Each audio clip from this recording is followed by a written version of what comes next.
তো বন্ধুরা, আমি এখন আছি দুবাইতে। তো এটা হচ্ছে আমার প্রথম ব্লগ দুবাইতে, বারবিকিউ স্টার রেস্টুরেন্টে। চলুন ভেতরটা আমরা দেখে ঘুরে আসি, এখানে কি কি পাওয়া যায় দেখে আসি।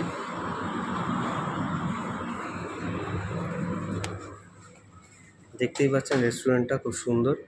এখানে দাঁড়িয়ে আছেন আমাদের এই কলকাতার মুর্শিদাবাদ জেলার একজন। আপনার নাম কি দাদা? সুবিধা হালদার। আচ্ছা দাদা, আপনাদের এখানে কি কি পাওয়া যায়? আমাদের এখানে ইন্ডিয়ান চাইনিজ ফুড পাওয়া যায়। কলকাতায় কলকাতায় কিছু ফেমাস খাবারও পাওয়া যায়। কি কি আছে কলকাতা, কি কি খাবার?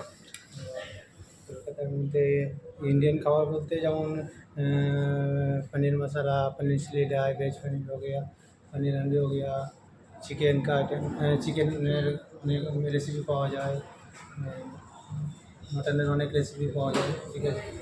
আচ্ছা, আপনাদের এই লোকেশনটা কোথায় আছে?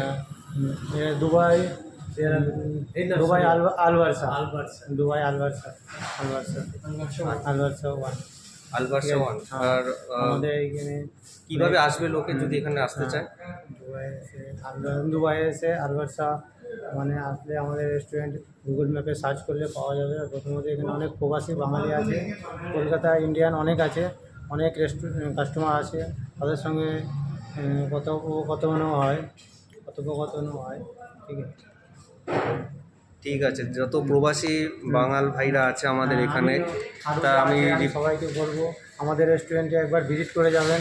খুব ভালো উন্নত মানের খাবার পাওয়া যায় এবং সস্তাতে, মানে কম মূল্যতেই পাওয়া যায়। আর খাবার কোয়ালিটি